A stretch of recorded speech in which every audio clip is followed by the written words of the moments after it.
नमस्कार, साधना plus news में आप सभी का स्वागत है। मैं हूं आपके साथ अस्मिता दुबे और इस बुलेटिन में दिखाएंगे हिमाचल प्रदेश की तमाम खबरें, लेकिन उससे पहले एक नजर हेडलाइंस पर। युवा सेवाएं खेल मंत्री राकेश पठानिया का बयान, हिमाचल की खेल पॉलिसी जल्द होगी जारी। केंद्रीय मंत्री अनुराग ठाकुर से भी पॉलिसी होगी डिस्कस।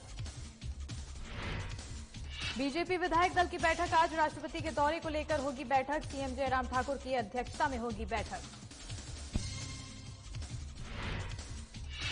संगीत शिक्षक राजकुमार पहुंचे जबरेड़ा में हुआ राजकुमार का भव्य स्वागत। परिवार और शिक्षकों को दिया सफलता का श्रेय।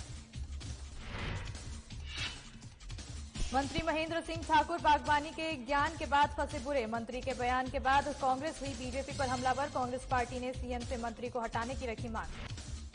शिमला में सेब के गिरते दामों को लेकर बागवान हताश, सरकार बनी मुख्य दर्शक। अडानी बागवानों की रक्षा के जगह कर रही है उनका शोषण। चलिए खबरों की शुरुआत करते हैं, जहां मुख्यमंत्री जयराम ठाकुर ने आज यहां संयुक्त राष्ट्र ड्रग एंड क्राइम कार्यालय की वैश्विक परियोजना जीएलओ स्मार्ट के तहत 2 शोध प्रकाशनों ग्लोबल सिंथेटिक ड्रग्स रिपोर्ट 2020 और क्षेत्रीय अवलोकन एशिया और ओशिनिया 2020 का हिंदी अनुवाद जारी किया है। आपको बता दें कि ग्लोबल स्मार्ट कार्यक्रम का उद्देश्य सदस्य राज्यों की क्षमता में सुधार, प्रबंधन, विश्लेषण, रिपोर्ट और अवैध सिंथेटिक दवाओं की जानकारी साझा करना है। और कार्यक्रम का दक्षिण एशिया घटक पिछले साल शुरू किया गया था। वहीं इस अवसर पर मुख्यमंत्री ने राज्य की कानून प्रवर्तन एजेंसियों को नशीली दवाओं के बढ़ते खतरे से लड़ने में सहायक बनने के लिए यूएनडीओसी के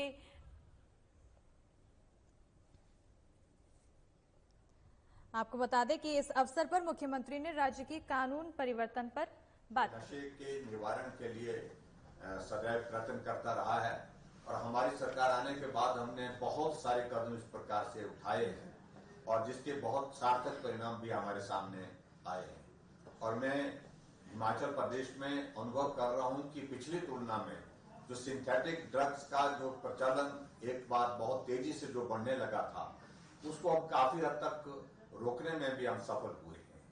और हमने इस बात को लेकर के भी सुनिश्चित किया कि जो हमारा रीजन पड़ता है, ये जो नॉर्दर्न रीजन हिमाचल का, देश का, अपने भारत का, जिसमें हिमाचल है, पंजाब है, हरियाणा है, उत्तराखंड है, जम्मू कश्मीर है, इन स्टेट के सभी चीफ मिनिस्टर्स के साथ हमने मिल करके एक बार नहीं 2 बार हमने मीटिंग की है, बैठक की है और विस्तार से चर्चा की है। और विस्तार से चर्चा करने का बहुत एक सार्थक परिणाम उसमें रहा है। बढ़ते हैं आगे, जहां युवा सेवाएं खेल मंत्री राकेश पठानिया ने एक बयान दिया है। आपको बता दें कि उन्होंने बयान देते हुए कहा कि हिमाचल की खेल पॉलिसी तैयार हो चुकी है और वो जल्द जारी हो जाएगी। वहीं उन्होंने बताया कि ये पॉलिसी केंद्रीय मंत्री अनुराग ठाकुर से भी डिस्कस होगी। इसके साथ ही उन्होंने बताया कि ओलंपिक और अंतर्राष्ट्रीय खेलों में पदक लाने वाले खिलाड़ियों की सम्मान राशि बढ़ाई जाएगी और अब सरकार हरियाणा की तर्ज पर ओलंपिक खेलों में भाग लेने वाले खिलाड़ियों को भी सम्मानित करेगी और उन्हें सम्मान राशि देगी। देश कोविड से लड़ाई लड़ रहा था, एक तरफ हम खेल नीति को लेकर आते हैं, पर हमने बड़ा बोल्डली स्पोर्ट्स को प्रमोट करने के लिए हिमाचल प्रदेश को एक हब बनाने के लिए एक न्यू स्पोर्ट्स पॉलिसी बनाई है। और अब हम ब्लेस्ड हैं कि आज हिमाचल प्रदेश का ही हमारा एक सपुत्र देवभूमि का आज केंद्रीय मंत्री हैं अनुराग ठाकुर जी के रूप में, वो भी हमें एक बहुत बड़ा बूस्टर मिला है। हमने पैरा ओलंपिक्स को भी और उसमें ऐड किया है और उसमें उसका आपने रिजल्ट देखा कि हमारा ऊना का एक नौजवान जो हाई जंप में जो सिल्वर मेडल लेकर आया, उसको हमने 1 करोड़ रुपए की अनाउंसमेंट की है प्लस अ गवर्नमेंट जॉब। तो ये कभी पहले नहीं हुआ करता, ये एक नया पार्ट हमने जो है, इससे आपको लगेगा पता कि स्पोर्ट जो हमारी नई स्पोर्ट्स पॉलिसी वो बिल्कुल ओपन है। हमने इसमें 12 जिलों में 12 जो है सेंटर्स ऑफ एक्सीलेंस का काम करने पे भी फोकस दिया है। जैसे लाहौल स्पीति में मैं एक छोटा एग्जांपल बताऊं, archery is in their blood, वो तीर कमाने अंदाजे आर्चरी उनके ब्लड में है, तो उसको वहां प्रमोट क्यों ना किया जाए। इस तरीके से हमने स्नो स्पोर्ट्स के ऊपर भी फोकस किया है। और अब बात करेंगे शिमला की, जहां आज विधायक दल की बैठक होनी है। आपको बता दें कि 6 सितंबर को पीएम के वर्चुअल संबोधन और राष्ट्रपति के दौरे को लेकर ये बैठक होगी। वहीं उपचुनाव और पंचायती राज चुनावों पर चर्चा भी हो सकती है। आपको बता दें कि सीएम जयराम ठाकुर की अध्यक्षता में ये बैठक होगी।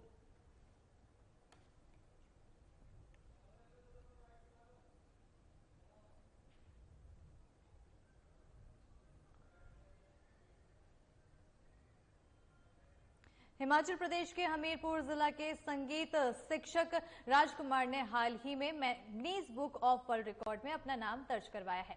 आपको बता दें कि सितार वादक राजकुमार का अब अपने पैतृक गांव डबरेहड़ा पहुंचे हैं, जहां उनका भव्य स्वागत हुआ है। ग्रामीणों और परिजनों ने ढोल नगाड़ों के साथ सितार वादक राजकुमार का स्वागत किया है। राजकुमार ने भी स्वागत पर खुशी जाहिर की और कोविड महामारी के दौरान भी सितार वादक कला को बढ़ावा दिया। राजकुमार ने अपनी सफलता का श्रेय परिवार और शिक्षकों को दिया है।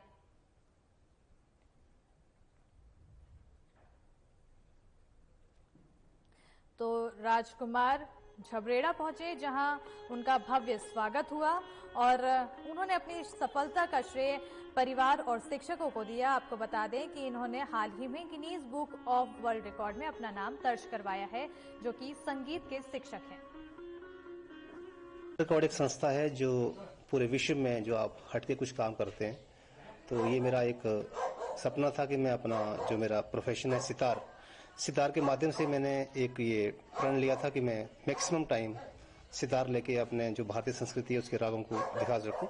तो ये मैंने 32 घंटे और 20 मिनट सितार लगातार बजाकर मैंने ये रिकॉर्ड बनाया है। जो पुराना रिकॉर्ड था वो 29 घंटे का था। तो ये मेरा एक बहुत ही, आप ये कहें कि एक सपना था और एक परिवार का भी विजन था। मैं पापा से हमेशा कहता था कि मैं कुछ हटके करूंगा लाइफ में, तो मेरा ये सपना था कि मैं इस टारगेट को अचीव करूं और Guinness book of world record में ये मैंने कर दिखाया। तो आप सबकी ब्लेसिंग्स थी और मैं ये कर पाया, तो मुझे बड़ी खुशी है। देखिए, अपनी जन्मभूमि से प्यार हमेशा रहता है और हिमाचल देवभूमि है। मैं यहीं पला बड़ा हूँ। ग्रेजुएशन मेरी हमीरपुर कॉलेज से हुई है। 12th मैंने लम्बलू कॉलेज से किया है। और देश को आजादी दिलाने वाले स्वतंत्रता सेनानियों के परिजनों को दाह संस्कार के लिए मिलने वाले अनुदान के लिए अब दफ्तरों के चक्कर काटना पड़ रहा है, लेकिन कहीं भी कोई सुनवाई नहीं हो रही है। आपको बता दें कि छोटा शिमला के कृष्ण अग्रवाल, जो कि स्वतंत्रता सेनानी थे और उनका देहांत काफी समय पहले हो गया था, और उनकी धर्मपत्नी शांति अग्रवाल का 2019 में शिमला में देहांत हो गया। उनका अंतिम संस्कार उनके बेटे सुनील अग्रवाल ने किया। वहीं प्रदेश सरकार द्वारा स्वतंत्रता सेनानियों की धर्मपत्नी को मिलने वाली अंतिम संस्कार की ग्रांट के लिए पिछले 1.5 साल से आवेदन किया है, लेकिन कहीं कोई सुनवाई नहीं हो रही है।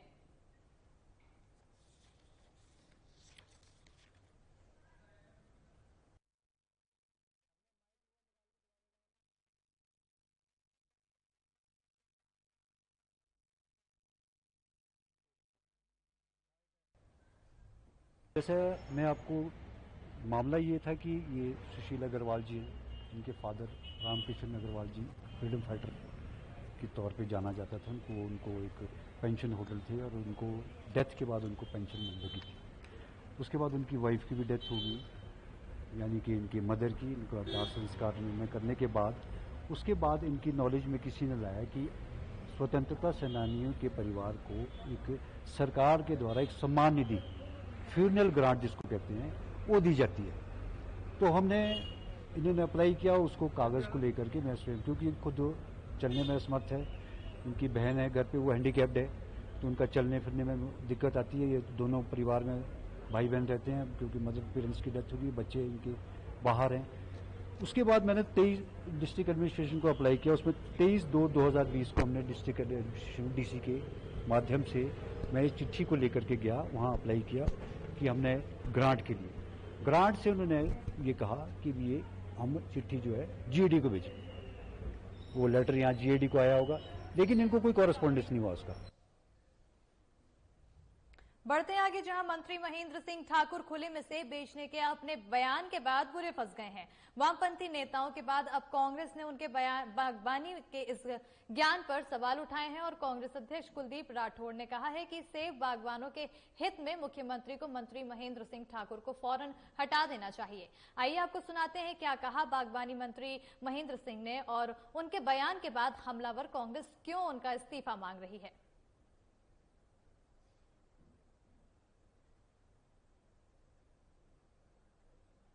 गाड़ी में डालो और खुले में मार्केट में बेचो। उससे क्या है कि जो पेटी का आपका खर्चा है वो खत्म हो जाएगा, ट्रे का खर्चा खत्म हो जाएगा, आपका ग्रेडिंग का खर्चा खत्म हो जाएगा, आपका पैकिंग का खर्चा खत्म हो जाएगा, 4 खर्चे कम हो जाएंगे। जो सेब है एज इट इज सेब से लेकर के ये जो यहाँ सेब खरीदते भी हैं, बतानी खरीदते भी हैं, ये भी आगे जाकर के फिर उन पेटियों को दोबारा से खोलते हैं, दोबारा से उनको पैक करते हैं। तो जो हमारा ओवर एक ऐसा सेब जो है जो 25 से 28 किलो चले जाता है 18 से 20 वाली पेटी में, वो भी उसका फायदा भी हमारे बागवान मित्रों को होगा।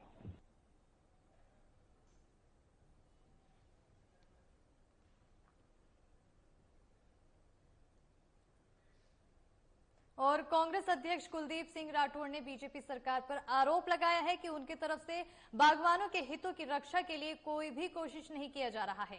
उन्होंने कहा है कि सेब के गिरते दामों को लेकर बागवान हताश हैं और सरकार मूकदर्शक बनी हुई है। यहां पत्रकार से बातचीत में कांग्रेस अध्यक्ष कुलदीप सिंह राठौर ने सरकार पर बागवानों की उपेक्षा करने का आरोप लगाते हुए कहा कि अडानी को सरकार ने कोल्ड स्टोरेज के लिए जमीन लीज पर इस अनुबंध के साथ दी थी कि वो बागवानों के हितों की पूरी रक्षा करेंगे और आज यही अडानी बागवानों का शोषण कर रहे हैं। वहीं कांग्रेस इसे कतई बर्दाश्त नहीं करेगी और इसका डटकर विरोध होगा। तो कांग्रेस अध्यक्ष कुलदीप सिंह राठौर ने बीजेपी सरकार पर आरोप लगाया है। उन्होंने घेराव करते हुए कहा है कि बीजेपी बागवानों के हितों में कोई भी कदम नहीं उठा रही है और बीजेपी ने बागवानों के रक्षा के लिए बात कही थी लेकिन वो उस पर अमल नहीं कर रही है। उन्होंने कहा कि सेब के गिरते दामों को लेकर बागवान हताश है लेकिन सरकार मूकदर्शक बनी हुई है।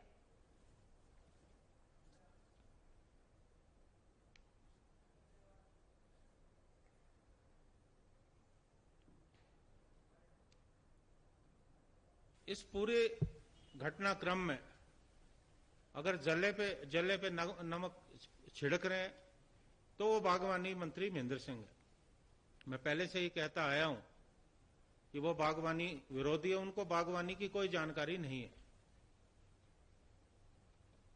कभी उन्होंने इस बात की जरूरत नहीं समझी कि वे स्वयं जो बागवानी क्षेत्र है वहां जाकर किसानों और बागवानों का हाल जानने का प्रयास करें। और पिछले कल जो उनका बयान आया वो बहुत आश्चर्यचकित करने वाला बयान था और एक काबीना मंत्री उनकी जो मानसिकता है उस मानसिकता को इंगित करता है।